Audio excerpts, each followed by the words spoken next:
ఓం అస్మద్గురుభ్యో నమః. నమస్తే. శ్రీ భక్తి ఆధ్యాత్మిక ఛానల్కు స్వాగతం. నేను డాక్టర్ చిలుకమర్రి నటరాజ్. మనము భగవద్గీతను అధ్యయనం చేస్తూ వెళ్తూ ఉన్నాం. ఒక్కొక్క రోజు ఒక్కొక్క శ్లోకాన్ని తీసుకొని దాంట్లో ఉండే అంతరార్థాలు, విశేషార్థాలు, మనకి ఎలా ఈ కాలంలోకి ఎలా దాన్ని అర్థం చేసుకోవాలి, అన్వయం చేసుకుంటూ ఒక్కొక్క శ్లోకం అలా అలా అలా నేర్చుకుంటూ తెలుసుకుంటూ వెళ్తూ ఉన్నాం. ఆ ప్రాసెస్లో మనం ఇవాళటి శ్లోకాన్ని తెలుసుకోవడానికి ప్రయత్నం చేద్దాం. మనకి భగవద్గీత యొక్క అవతారిక అంటే ఇంకా నిజానికి భగవద్గీత ప్రారంభం కాల. ఇది అర్జున విషాద యోగం. మొదటి అధ్యాయాన్ని మనం అర్జున విషాద యోగం అంటాము. భగవద్గీతని ఉపనిషత్తు కూడా కాదు, ఉపనిషత్సు అంటాం. అంటే అన్ని ఉపనిషత్తుల సారము. దీన్నే యోగ శాస్త్రము అంటాము, బ్రహ్మ విద్య అంటున్నాం. అంటే ఒక భగవద్గీతను మనం అధ్యయనం చేస్తే ఉపనిషత్తులన్నిటినీ అధ్యయనం చేసినట్టే. దశోపనిషత్తులు, తర్వాత 108 ఉపనిషత్తులు అంటారు కొంతమంది. అవి తర్వాత కాలంలో చాలా చాలా విచిత్రమైన ఉపనిషత్తులన్నీ వచ్చాయి. మనకి బేసిక్గా వేద వాంగ్మయాన్ని మనకు అర్థం చేసుకోవడానికి ప్రయత్నం చేసే వాటిల్లో ఒక 10 ఉపనిషత్తులు, దశోపనిషత్తులు అంటాము. అవి చాలా ప్రాముఖ్యమైనవి. కఠోపనిషత్తు, కేనోపనిషత్తు, చాందోగ్యోపనిషత్తు, తైత్తిరీయోపనిషత్తు, ఇట్లా ఈ 10 ఉపనిషత్తులు చాలా ప్రధానమైనవి. మిగతావి అన్నీ కూడా తర్వాత ఉపరాంతికంగా వచ్చినవి. ఈ 10 ఉపనిషత్తుల సారము మనకి భగవద్గీత అంటారు పెద్దలు. అట్లాగే వేదాంతము, వేదాంతము. వేదము అంటే మనకి అపౌరుషేయము అంటాం. అంటే మనకి 2 భావాలు, సైంటిఫిక్గా తీసుకుందాము, ఆధ్యాత్మికంగా తీసుకుందాము. ఆధ్యాత్మికంగా తీసుకుంటే అపౌరుషేయాలు అంటాం. అంటే ఒక పురుషుడి నుండి ఒక మనిషి నుండి వచ్చినవి కావివి. మరి ఎక్కడి నుంచి వస్తాయి అంటే వాళ్ళు శృతులు స్మృతులు అంటాం వీటిని. శృతి అంటే విన్నవి, అంటే వాళ్ళకి ఈ నేచర్ నుంచి భగవంతుడు స్వయంగా వాళ్ళకి ఋషులకి వీటిని వినిపించాడు. వేదము అంటాం వాటిని, శృతులు అంటున్నాం. తర్వాత స్మృతులు అంటే ధ్యానంలో ఉంటే వాళ్లకు స్మృతి రూపంలో వచ్చిన వాటిని స్మృతులు అంటాం. శృతులు, స్మృతులు, ఈ 2 వేదంలో పాఠాలు. అయితే ఈ 4 వేదాల్లో ఒక్కొక్క వేదంలో ఏమేమి ఉండాలి, ఎలా ఉండాలి, ఇవన్నీ ఒక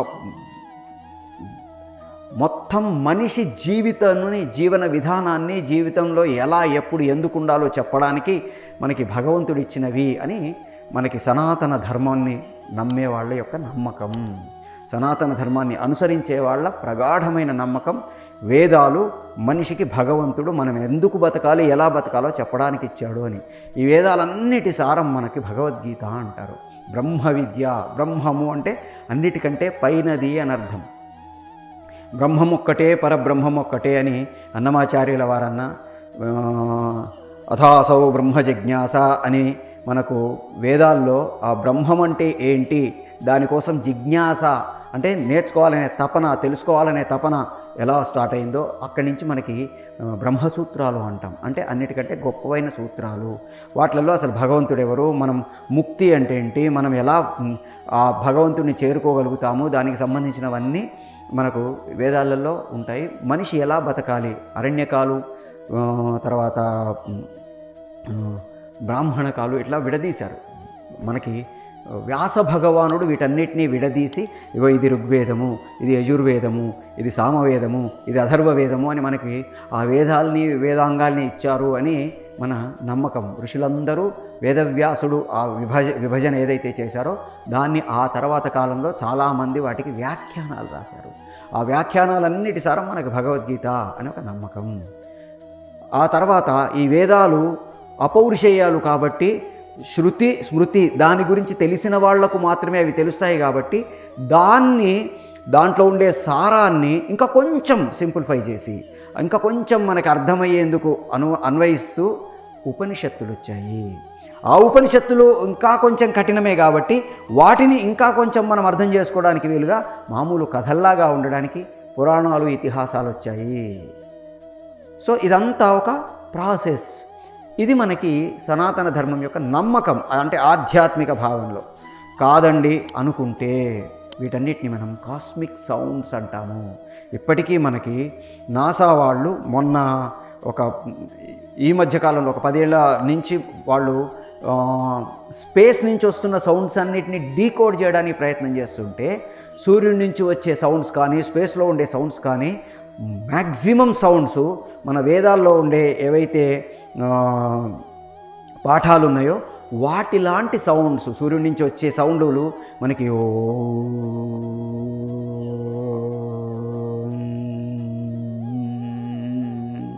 ఇలా వినబడుతున్నాయి. వాటిని డీకోడ్ చేస్తే, సౌండ్ వేవ్స్గా కన్వర్ట్ చేస్తే వీటిని మన వాళ్ళు శృతి అన్నారు. అంటే కాస్మిక్ సౌండ్స్ని విని వాటిని డీకోడ్ చేయగలిగిన కెపాసిటీ వాళ్ళ దగ్గర ఉంది. మనం అది అర్థం చేసుకోలేక అబ్బా వినబడుతాయా ఏమన్నా అంటున్నప్పుడు నాసా వాళ్ళు చెప్తే వింటామా, నాసా వాళ్ళు చెప్తే అవునండి ఇక్కడ రామసేతు ఉంది అంటే నమ్ముతాము. అదే మనం రాముడయ్య రామాయణంలో వానరసేనతో కలిసి దాన్ని కట్టాడు అబ్బే మనం నమ్మం. మనకి ఎప్పుడు ఒక సామెత ఉంటుంది, పొరుగింటి పుల్లకూర రుచి అని. అట్లా పక్కవాళ్ళు వాళ్ళు గొప్పవాళ్ళు, వాళ్ళకి చాలా తెలుసు అనే ఒక ఫీలింగ్లోకి మనం వెళ్తాము. దీనికి కారణం కూడా మెకాలే అని మనకి 1830లో లండన్ పార్లమెంట్లో ఒక స్టేట్మెంట్ ఉంటుంది. మీరు గూగుల్లో కొడితే మెకాలా స్టేట్మెంట్ ఇన్ లండన్ పార్లమెంట్ అంటే మీకు దొరుకుతుంది. అది ఎంతవరకు నిజము ఎంతవరకు అబద్ధం అనేది మనం వెళ్ళి ఆ లండన్లో ఉండే పార్లమెంట్ తాలూకు మినిట్స్ చెక్ చేస్తే తప్ప తెలియదు. బట్ గూగుల్లో మీరు కొట్టగానే మెకాలే స్టేట్మెంట్ వస్తుంది. ఆయన ఇండియాకు వెళ్ళాను, నేను ఇండియాలో మొత్తం చెక్ చేశాను, ఒక దొంగ లేడు, ఒక భిక్షగాడు లేడు, అద్భుతమైన హెరిటేజ్ ఉంది. ఆ హెరిటేజ్ని వాళ్ళని కాపాడుతున్నంత కాలం వాళ్ళని జయించడం మన వల్ల కాదు. అందుకని ముందు మనం ఏం చేయాలంటే వాళ్ళ ఎడ్యుకేషన్ సిస్టమ్ని మార్చేయాలి. వాళ్ళు మేము కాదు మీరు గొప్పవాళ్ళయ్యా, మీరే మాకంటే గొప్పవాళ్ళని ఒప్పుకునేటట్టుగా చేయగలిగితే మనము వాళ్ళని జయించగలుగుతాము. లేకపోతే భారతదేశాన్ని జయించడం అంత సులభం కాదు. నేను వెళ్ళి వాళ్ళ ఎడ్యుకేషన్ సిస్టమ్ని మారుస్తాను అని ఇండియాకు వచ్చి ఇప్పుడు మనం ఏదైతే చదువుకుంటున్నామో మెకాలే ఎడ్యుకేషన్ సిస్టమ్ అంటాం, దాన్ని స్టార్ట్ చేశారు.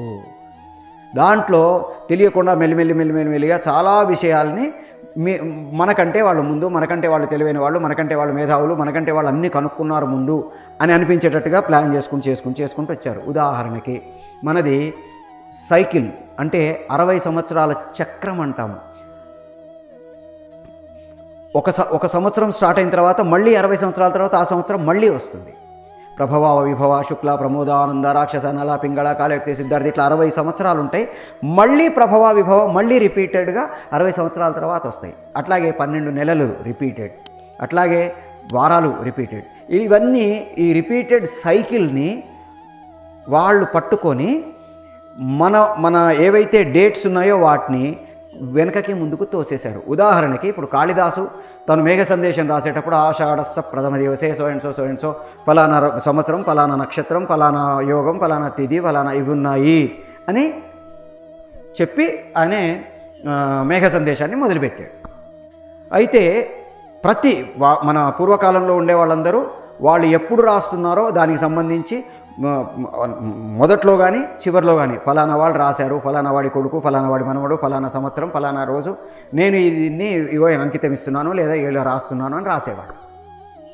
దీన్ని వాళ్ళు చాలా తెలివిగా, ఎందుకంటే ఈ కాంబినేషన్స్ మొత్తం ఒక 400 సంవత్సరాలకు, 500 సంవత్సరాలకు, 600 సంవత్సరాలకు మళ్ళీ రిపీట్ అవుతాయి. ఉదాహరణకి కాళిదాసుని తీసుకుంటే మనకి క్రీస్తు పూర్వం 3వ శతాబ్దానికి సంబంధించిన వాడు అని చాలామంది అన్నా అబ్బెబ్బెబ్బే క్రీస్తు శకం 3-4 శతాబ్దాలకు సంబంధించిన వాడండి. కొన్నిసార్లు క్రీస్తు శకం 1 నుంచి 6 శతాబ్దాల మధ్యలో ఎప్పుడో ఉండుంటాడు. ఒక మనిషి 600 సంవత్సరాలు మధ్యలో ఉంటాడా? మనకి డేట్లు తెలియదా? అంటే మన డేట్లని వాటిని మార్చేసి ఇప్పటికీ క్రీస్తు పూర్వం 3600 సంవత్సరంలో కృష్ణుడు పుట్టాడు, 3800 సంవత్సరంలో కురుక్షేత్ర యుద్ధం జరిగింది, 3014లో మన భీష్ముడు చనిపోయాడు, ఇలా చెప్తున్నారు. అదే కాంబినేషన్స్ మనం ఇంకా కొంచెం వెనక్కి వెళ్తే ఇంకొక 1000 సంవత్సరాలు, 1200 సంవత్సరాలు, 2000 సంవత్సరాలు, 5000 సంవత్సరాలు, 10,000 సంవత్సరాలు వెనక్కి కూడా ఈ కాంబినేషన్స్ ఉంటాయి. చాలా తెలివిగా దీన్ని మార్చేసి మీరు మా తర్వాతే గ్రీకుల నుంచే భారతీయులు నాటకం నేర్చుకున్నారు, గ్రీకుల నుంచే భారతీయులు ఇది నేర్చుకున్నారు. అక్కడి నుంచి ఇంకా కొంచెం ముందుకెళ్ళి ఆర్య ద్రవిడ సిద్ధాంతం మొదలెట్టారు. ఆర్య ద్రవిడ సిద్ధాంతం ఏంటి? మెసొపటోమియా నాగరికత, ఇరాన్, ఇరాక్ ప్రాంతంలో అక్కడ ఆర్యులు మొదట బతికేవాళ్ళు. వాళ్ళు స్ప్రెడ్ అవుతూ భారతదేశానికి వచ్చి ఉత్తర భారతదేశంలో ఉండే ద్రవిడులని దక్షిణ భారతదేశానికి తరిమేసి అక్కడ సెటిల్ అయ్యి వాళ్ళ దీన్ని పెంపొందించారు అని కొంతసేపు నమ్ముదాం. సరే, అది నిజము అనుకొని నమ్ముదాం. Very good. ఇప్పుడు నేను ఎక్కడో నారాయణపురం అనే గ్రామంలో పుట్టాను. అక్కడ మా తాతగారి కాలం నుంచి నేను హైదరాబాద్కి వచ్చేసాను. నా వాళ్ళు ఇంకా నారాయణపురంలో ఉన్నారుగా, వాళ్ళ కల్చర్ నేను ఫాలో అవుతున్నాను, నా కల్చర్ అక్కడ కంటిన్యూ అవుతుందిగా. అట్లాగే ఆర్యులు ఒకవేళ ఇరాను, ఇరాకు ప్రాంతం నుంచి ఇక్కడికి వస్తే ఈ కల్చర్ ఏదైతే ఆర్యులు ఫాలో అవుతున్నారో ఆ కల్చర్ మొత్తం అక్కడ కూడా ఇంకా 1-2 చోట్ల కనీసం ఉండాలి కదా. ఎందుకు లేదు?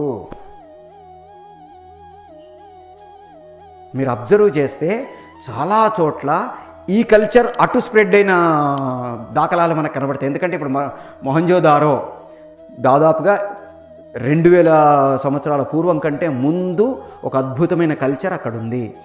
ప్రపంచంలోనే అతి పురాతనమైన కల్చర్ ఇది. వాళ్ళకి ఇక్కడికి వస్తే దీనికంటే పురాతనమైన కల్చర్ కొంచెం దొరకాలిగా మనకి. ఎందుకు దొరకట్లా?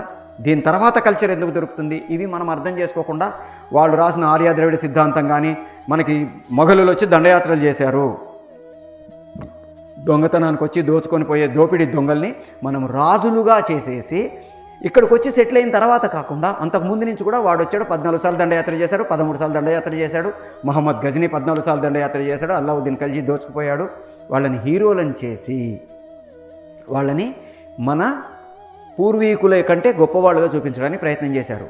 14 సార్లు దండయాత్ర చేసిన మహమ్మద్ ఘోరీ గురించో గజనీ గురించో చెప్పినప్పుడు 14 సార్లు వచ్చేంత వరకు 13 సార్లు తరిమేసిన వాళ్ళ గురించి చరిత్రలో ఎందుకు లేదు? ఇదంతా ఒక చిన్న కుట్ర పన్ని మనకి సంబంధించిన వాటన్నిటిని పక్కకు జరిపేయడానికి జరిగిన ప్రయత్నం. దానన్నిటినీ బయటికి తీసుకొని పక్కకు జరిపేసి మనమెంత గొప్పవాళ్ళము, ప్రపంచం నుంచి మనమెంత నేర్చుకున్నాము, ప్రపంచానికి మనమెంత నేర్పాము అని తెలియజేయడం కోసం చేసే ప్రయత్నంలోనే ఈ భగవద్గీతలు కానీ, ఉపనిషత్తులు కానీ వీటన్నిటిని మనం అధ్యయనం చేయాల్సిన అవసరం ఉంది. సంస్కృతంలో ఉంటాయండి, మాకెలా అర్థమవుతాయి అనుకుంటారు చాలామంది. అప్పుడు వాళ్ళు మాట్లాడిన భాష సంస్కృతము, పైశాచి, పాళీ ఆ భాషలు కాబట్టి మనకి ఆ భాషలోనే రాశారు. ఇప్పుడు బుద్ధ వాంగ్మయాన్ని తీసుకుంటే అదంతా మనకి పాళీ, పైశాచి భాషల్లో ఉంటుంది. వాళ్ళు అర్థం కాకుండా ఉండడం కోసం రాశారు అనుకుంటామా? కాదు. అక్కడ ఆ కాలంలో ప్రాచుర్యంలో ఉన్న అలవాట్లో ఉన్న వాళ్ళు వాడుకలో ఉన్న భాషలు సంస్కృతము, పాళీ, పైశాచి ఇలాంటివి కనుక ఆ భాషలో రాశారు. ఆ తర్వాత కల మనకి 7-8 శతాబ్దాల తర్వాత ఇప్పుడు మనం ఏదైతే మాట్లాడుతున్నామో వెర్నాక్యులర్ లాంగ్వేజెస్ అవి డెవలప్ అవ్వడం మొదలెట్టాయి. ఒకటవ సంవత్సరం నుంచి క్రీస్తు పూర్వం అని మనకు నెత్తి మీద రుద్దారే, అది తీసేసి ఇప్పుడు సామాన్య శకము, సామాన్య పూర్వ శకము అంటున్నాం. ఈ సామాన్య శకము 1వ సంవత్సరం నుంచి మనకి ఈ తెలుగు కానీ, తమిళం కానీ, కన్నడ ఇవన్నీ కొంచెం ఇంకా తర్వాత వచ్చినాయి. తెలుగు, తమిళు ఇలాంటి భాషలు మనకి ఆ కాలంలో ప్రారంభమయ్యాయి. ఆ తర్వాత 7-8 శతాబ్దాలకు వచ్చేసరికి తెలుగు ఒక పూర్తి వాడుక భాషగా మారిపోయింది. 11వ శతాబ్దం తర్వాత 8-9 శతాబ్దాల తర్వాత నుంచి, అంటే 11వ శతాబ్దానికి ఫుల్ ఫ్లెడ్జ్డ్గా, నన్నయ్య కాలానికి ఫుల్ ఫ్లెడ్జ్డ్గా తెలుగుని కావ్య భాషగా మార్చేశారు. అంతకుముందే మనకి కాకతీయుల కాలం నుంచి నెమ్మదిగా మనకి ఈ తెలుగులో కవిత్వాలు రాయడము ఇవన్నీ స్టార్ట్ అయిపోయాయి. అట్లాగే తమిళంలో మనకి క్రీస్తు పూర్వం అని ఈ చెప్తున్న సామాన్య శకానికి పూర్వం 1-2 శతాబ్దాలకే చిలప్పధికారం అనొక మనకి అది దొరుకుతుంది, నాట్యానికి సంబంధించిన ఒక పుస్తకం. అట్లాగే ఆళ్వార్లు, నయనార్లు వీళ్ళు రాసిన మనకి పాశురాలు, కవితలు మనకు దొరుకుతున్నాయి. ఎన్నో గొప్ప తిరుప్పావై లాంటివి, తిరువాయిమొషి లాంటివి గొప్ప గొప్ప సాహిత్యం తమిళంలో ఉంది. ఇవన్నీ వెర్నాక్యులర్ లాంగ్వేజ్. అప్పుడు మరి సంస్కృతంలో, అక్కడ సంస్కృతం కూడా ఉంది కదా, మరి రామానుజుల వారు సంస్కృతం రాశారు, శంకరాచార్యుల వారు సంస్కృతంలో రాశారు. వీళ్ళందరూ సంస్కృతంలో ఎందుకు రాశారంటే అప్పుడు జనబాహుళ్యంలో అది అలవాట్లో ఉన్న భాష కాబట్టి దాన్ని వాడారు. ఇప్పుడు మనకు అర్థం కాక అది వాళ్ళు కావాలని రాసుకున్నారు, బ్రాహ్మణులు రాసుకున్నారు అని తెలియకుండా మూర్ఖంగా వాదించే వాళ్ళని మనం ఒక దండం పెట్టేసి అయ్యా మీ ఇష్టం అనడం తప్ప ఇంకేం చేయలేము.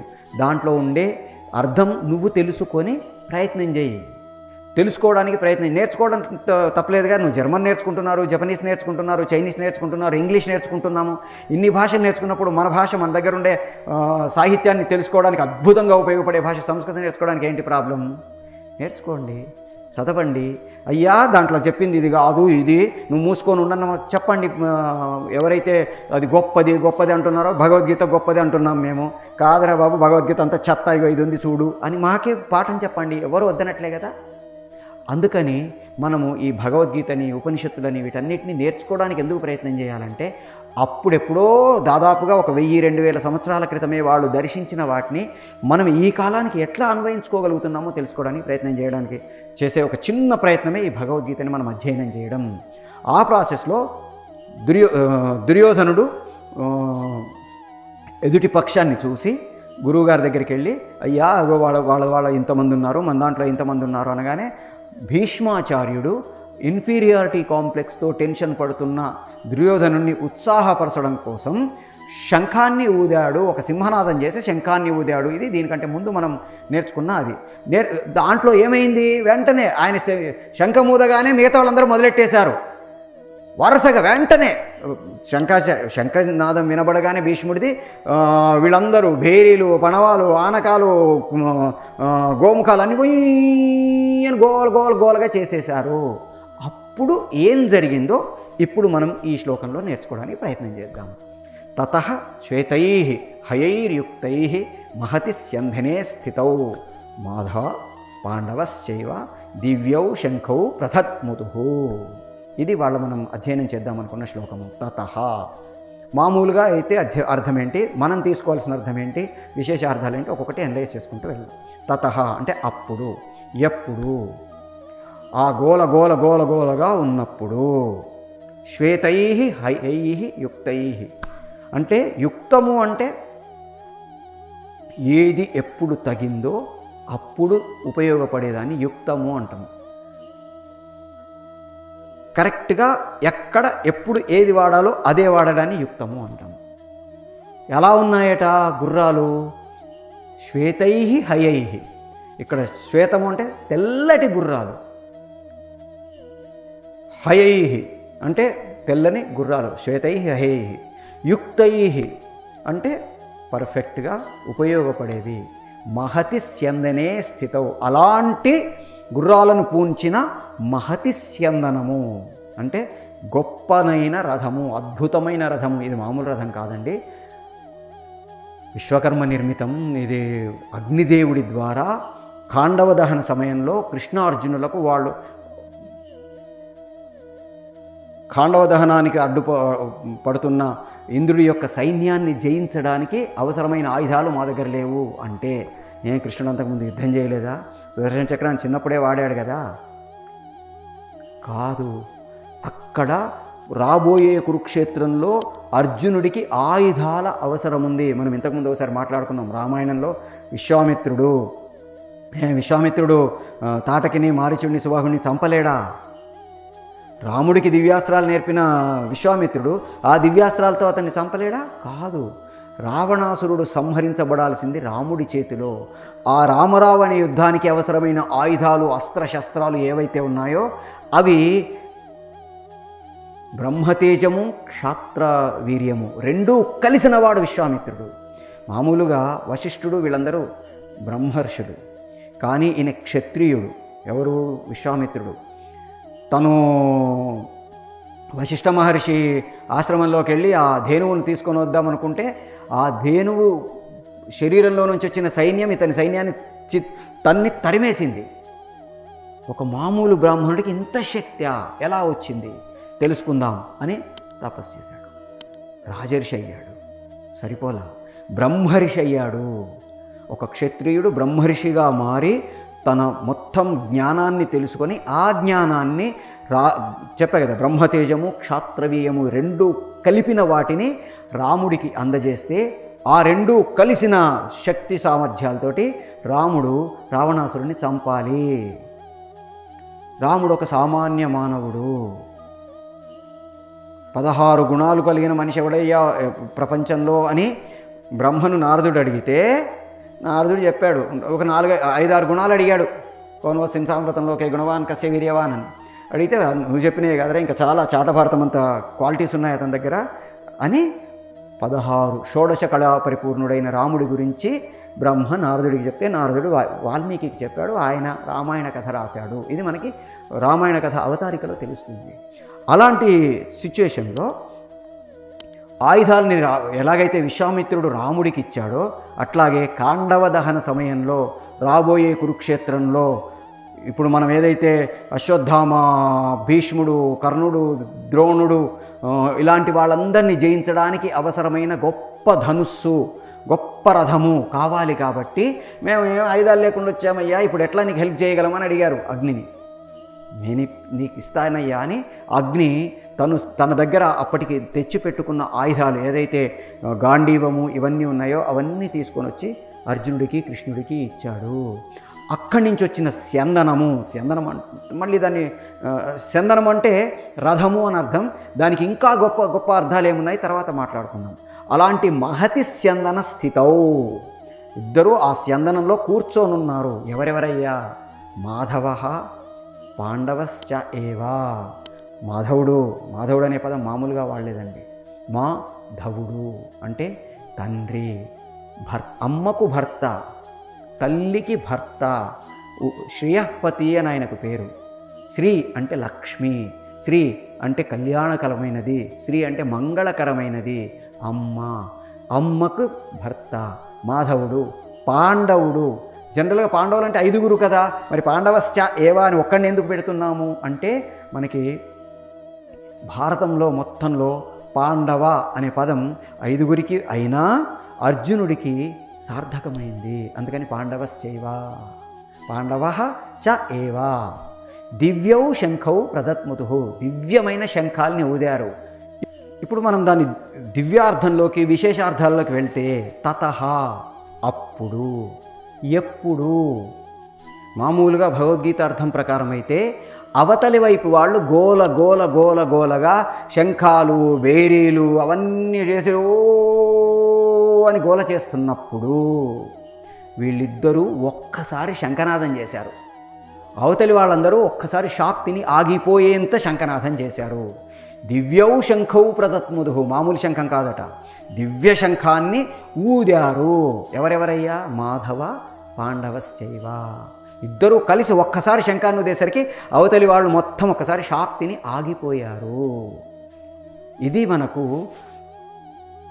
ఏం నేర్పిస్తుంది? తతః అప్పుడు, ఎప్పుడు. మనకి 5 Ws అంటాము పర్సనాలిటీ డెవలప్మెంట్లో. 5 Ws అండ్ 1 H అనే ఒక సూత్రం చెప్తూ ఉంటాం. అంటే ఎప్పుడు, ఎక్కడ, ఏమి, ఎందుకు, ఎలా. ఇవన్నీ మనకి వాట్, వేర్, వెన్, వై అనేవి మనకి ఈ 5 Wsని మనం పర్సనాలిటీ డెవలప్మెంట్లో నేర్చుకుంటుంటాము. ఎప్పుడు ఏ పని చెయ్యాలో అప్పుడే చేస్తే పర్ఫెక్ట్, దానికంటే ముందు కానీ దాని తర్వాత కానీ చేయకూడదు. టైం మేనేజ్మెంట్ అంటాము. తతః అవతలి వాళ్ళ శిబిరంలో ఒక ఉత్సాహం రాబోతుంది అనుకున్నప్పుడు దాన్ని కట్ చేయాలి. అందుకని మొదలెట్టారు వీళ్ళు.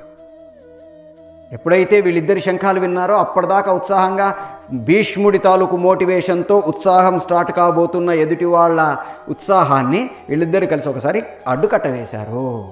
ఇది ఒక ప్రాజెక్ట్ లీడర్స్ అండ్ టీమ్మేట్స్కి ఉండాల్సిన గొప్ప క్వాలిటీ. ఇక్కడ ఇద్దరూ కలిసి ఒక్కసారి మాధవ పాండవశ్చ ఏవా, ఇద్దరు కలిసి ఒకటేసారి దివ్యౌ శంఖౌ ప్రదద్ముదుః. వాళ్ళందరూ గోలగా చేసినప్పుడు వీళ్ళిద్దరు కలిసి ఎందుకు చేయాలి అంటే ఏ పనైనా కలిసి మనం ఇద్దరం కలిసి టీంలో ఉండే ఇద్దరు పర్ఫెక్ట్గా ఒకే ప్రాసెస్లో. అక్కడేంటి బేరీలు, ఆనకాలు, పణవలు, గోముఖాలు అన్నీ కలగా పులగమున్నాయి, కానీ వీళ్ళిద్దరూ ఒకటే ఇన్స్ట్రుమెంట్. కృష్ణుడు శంఖముత్తుంటే అర్జునుడు డప్పు కొట్లా.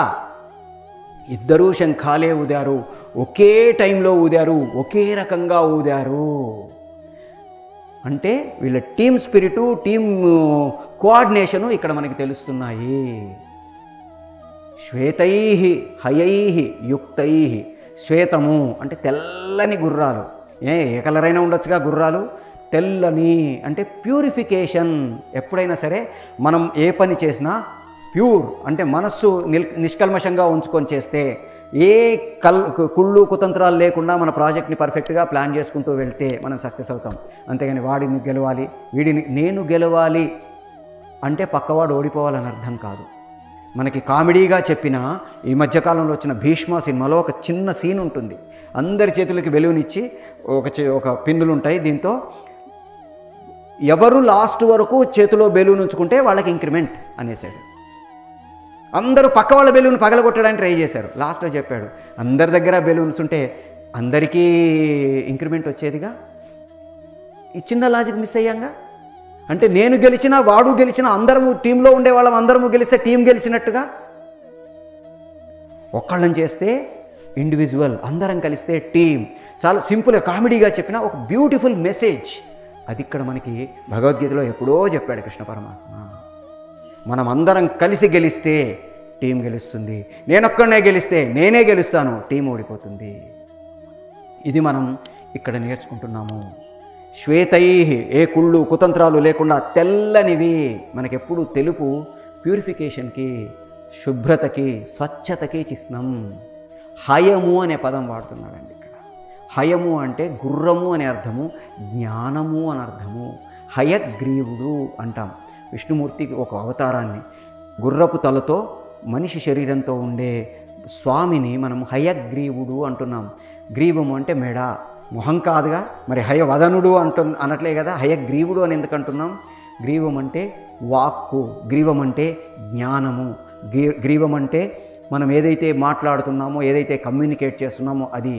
హయము అంటే జ్ఞానము, ఆ జ్ఞానమైన గొంతు కలిగిన వాడు కాబట్టి, జ్ఞానాన్ని మనకి ప్రసాదించే మాట కలిగిన వాడు కాబట్టి ఆయన హయగ్రీవుడు అంటున్నాము.